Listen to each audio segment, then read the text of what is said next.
Eric, a possible savior for Credit Suisse. The Wall Street Journal reports UBS Group is in talks to take over at least part of the bank after its stock has been falling. This week, Credit Suisse got a $50 billion cash boost from the Swiss National Bank. Meanwhile, here at home, entrepreneurs are bracing for the impact of the Silicon Valley Bank collapse on the small business world this tax season. Time to bring in small business expert Gene Marks, president of the Marks Group and a certified public accountant. Gene, always good to have you. First, though, I want to get your reaction to this news about Credit Suisse. Is the contagion worse or more systemic than experts thought a week ago? No, I don't think so at all, Arthel. I mean, listen, in this country alone, we've got about 4,200 banks.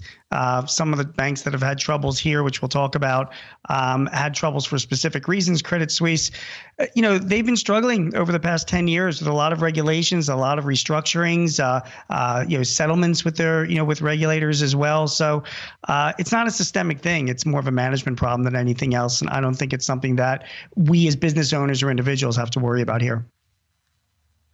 Still, small business owners are looking for shelter.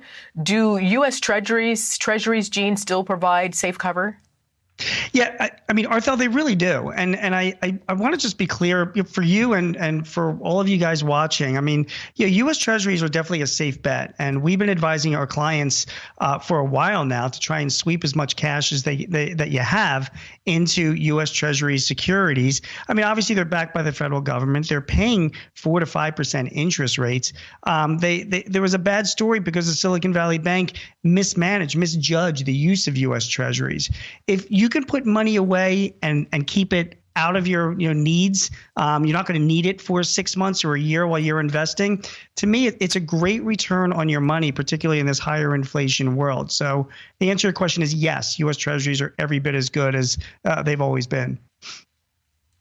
So this is for small businesses and individual depositors. Are accounts at or under $250,000 protected? Under $250,000, they are protected. But let's remember, okay, like even if you have 6 accounts at one bank, they're going to take the total of all of those accounts to determine whether or not you're over $250,000. So it's not on an account by account level. Okay. So if you're a small business or even individually, the lesson from Silicon Valley Bank, Arthel, is that you've got to diversify.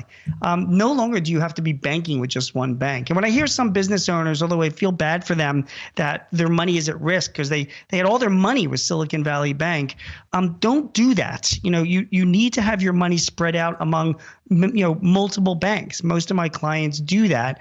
It's not as difficult to do nowadays, and that spreads your credit risk. You can't expect that the government is going to come back and bail out every single bank like potentially they'll be doing with Silicon Valley Bank. So diversify your money, please, whether you're an individual or you're a business owner.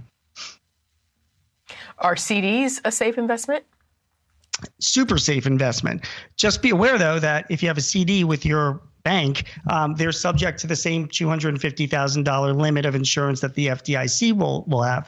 So you know what I did, Arthel? Like, so I work with a nonprofit, and we have like a bunch of money that we invest, and we're looking to protect and lower the exposure. A lot of people are in that situation. So our bank acts as a trustee, and then they invest our money in like 10 different CDs at 10 different banks, and all of them are under $250,000. So therefore, you can take advantage of the CD that's there, but you can spread the risk among 10 different banks. Just remember that a CD, once you put your money into it, it is not liquid. I mean, so getting the money out is very, very difficult. Just like treasuries, which is the reason why Silicon Valley Bank, made their mistake. Right. When you sell treasuries before they mature, they're worth less in a higher interest rate world, and they really paid the price for it. And finally, Gene, higher interest rates are good for CDs, but what about for your business? Not great, Arthel. The prime rate is now between 7 and 8% at most banks because interest rates have gone up. And, you talk about recession and slowdown in the economy. I mean, Arthel, I am seeing so many clients now, established businesses, struggle with new loans. They want to refinance, they want to buy equipment, they want to get more working capital loans, and they're looking at 7, 8, 10% interest rates now to do that.